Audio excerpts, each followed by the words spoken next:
안녕하세요. 즐거운 순간 박대선입니다. 오늘은 지금까지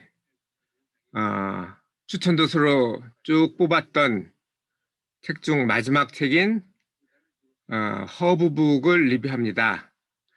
이 책은 1차 추천 도서 중에 하나였는데 미뤄놨던 이유는 하루에 끝날 것 같지가 않아서요. 여러 번 시리즈로 해야 될 것 같습니다.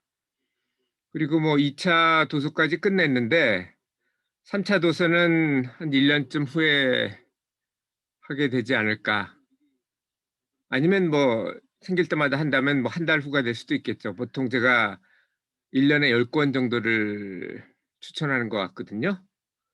뭐 많은 책을 읽긴 하지만 모든 책이 다 좋은 책은 아니기 때문에 자, 그러면 허브북부터 하겠습니다. 이 책은 아, 존 러스터 허브 전문가가 정리한 내용인데 그 상당히 체계적이고 컴프레시브해요. 오늘 다룰 내용은 약초의 역사하고 그리고 어떻게 소개할 건지 그리고 주요 복용법 같은 거를 할 거고요. 다음에는 이제 효용별 약초 그리고 그 다음에는 뭐 약초별 소개 뭐 이런 형태로 진행이 될 것 같은데 몇 번에 나눠서 해야 될지 모르겠습니다. 가급적이면 10분 안에 끝내려고 하는데 항상 저는 20분 정도 하곤 하죠.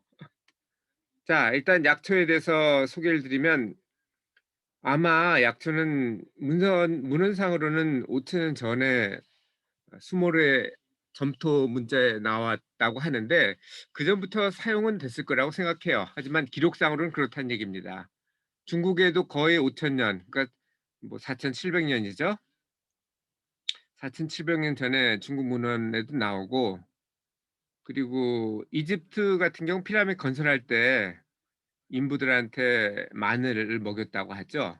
마늘뿐 아니라 앞에나 민트도 줬다고 하는데 이 허브라는 게 상당히 우리 몸에 미치는 효과는 그 양에 비해서 훨씬 큽니다. 그것에 반해서 기독교에서는 정신적인 면을 강조를 했는데요. 이런 약초를 쓰지 않고 뭐 하느님이 뭐 은사를 주신다 이렇게 생각을 했는데 사실 그것도 필요해요. 정신적인 면하고 화학적인 면이 다 작용을 하거든요. 정신적인 면도 그 호르몬 분비를 통해서 화학적으로 작용을 하고요. 약초를 먹으면 직접 화학적인 작용이 일어나기도 하죠. 이와 반해서 그리스나 로마인 같은 경우는 허브를 계속 예전부터 지속해 왔다고 하고 지금은 허브 대신에 약으로 그것도 이제 화학적인 약으로 많이 바뀌었는데 허브를 뭐 이용 안 할 이유도 사실은 없어요. 마늘이나 양파 같은 거 상당히 좋거든요.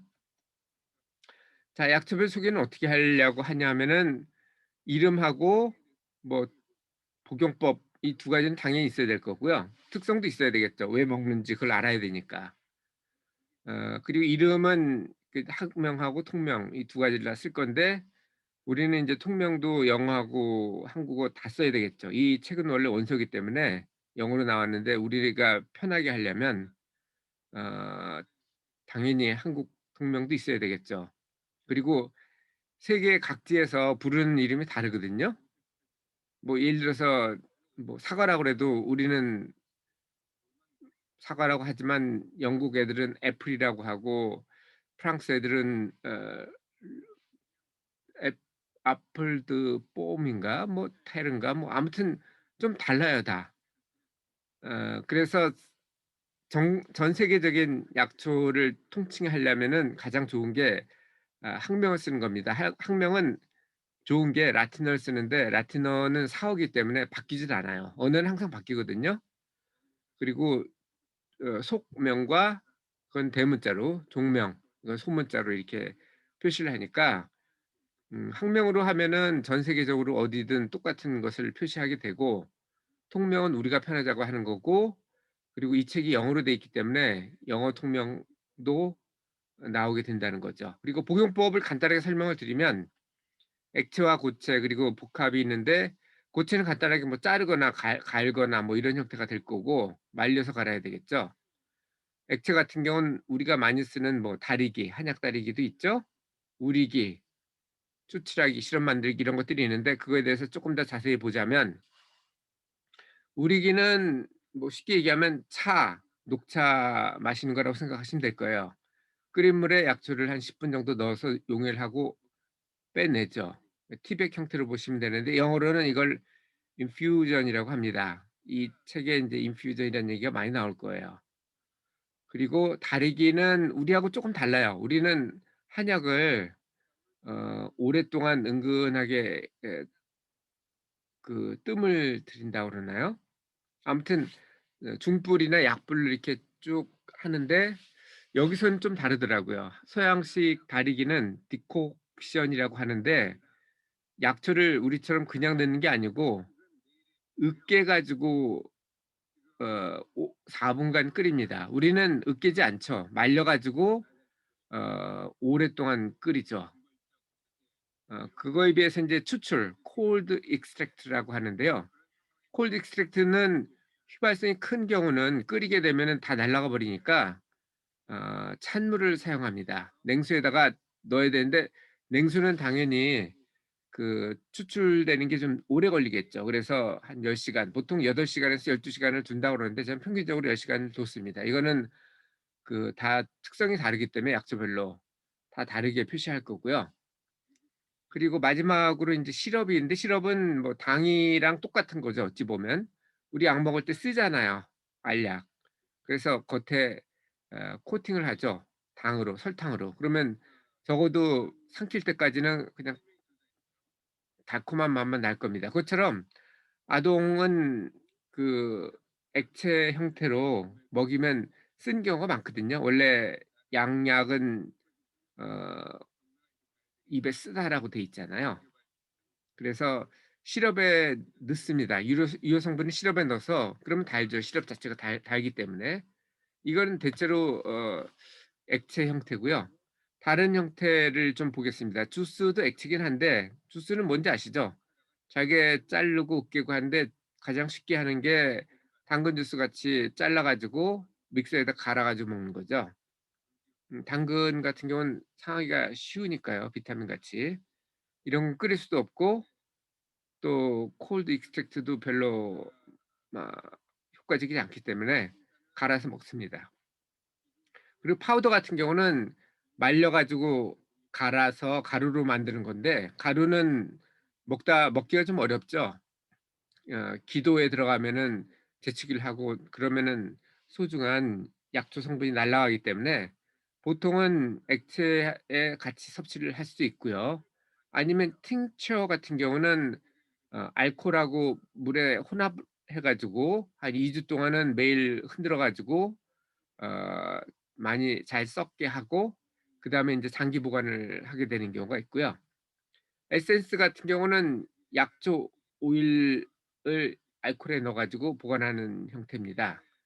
이런 것들이 있고 그거 말고도 인제 뭐가 있죠? 연고 형태로 만드는 오인트먼트가 있고 폴티스는 인제 보통 으깨 가지고 붙이는 거 있잖아요. 그걸 말하고 그다음에 여기 그림에서 보이는 것처럼 이 스포가 있죠. 그러니까 뜨거운 따뜻하게 된 아까 얘기한 우리거나 달인 물 액체액에 넣어서 뜨거운 어 것에 넣으면 포멘테이션이 되는 거고 차가운 것에 넣으면 콜드 컴프레스가 됩니다. 그리고 하이드로 테라피 같은 경우는 뭐 우리 반신욕도 있고 족욕도 있고 전신욕도 있고 그런데 저는 족욕을 매일 합니다. 전 반신욕은 이틀에 한 번씩 하고요.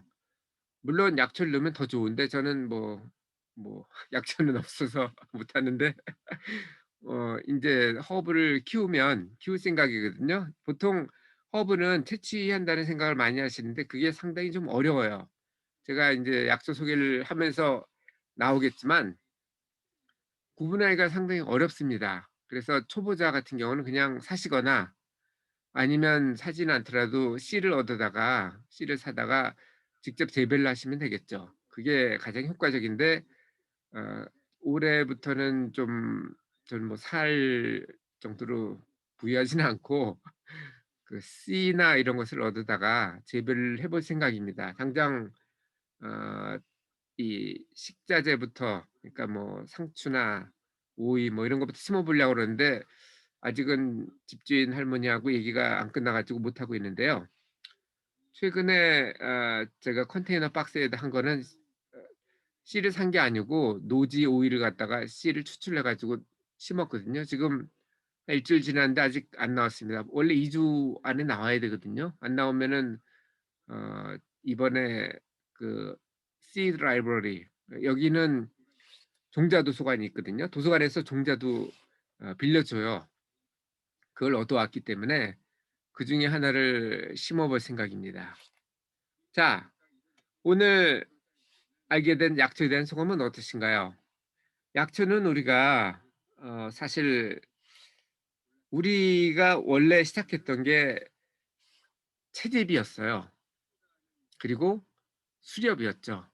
그게 경작하고 목축으로 바뀐 거거든요. 그리고 그런 농업혁명이 일어난 다음에 일어난 게 산업혁명이고, 뭐 이런 형태로 산업혁명도 1 차에서 기계혁명이죠. 2 차는 에너지혁명, 석유, 3 차는 정보혁명, 그게 인제 MS 오피스로 대변이 되고, 지금 4차 혁명이라고 해서 AI로 넘어가고 있는데, 이런 혁명이 쭉 됐지만 우리가 기본적으로 필요한 거는 에너지예요. 에너지하고 성분들입니다, 화학 성분. 그래서 이 약초는 우리가 10만 년이라는 호모 사피엔스라는 역사의 대부분을 차지하고 있고요. 지금도 그건 유효합니다.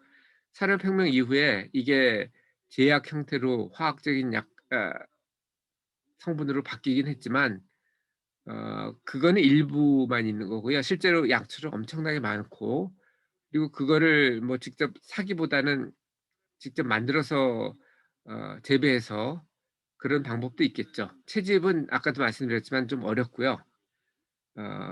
그거를 사거나 시간이 없다면 사야 되겠죠. 그리고 그 재배를 하거나, 재배를 한 다음 보관을 또 해야 될 거고요. 보관하는 방법도 인제 설명을 할 겁니다. 자, 그러면 오늘은 여기까지만 하고요.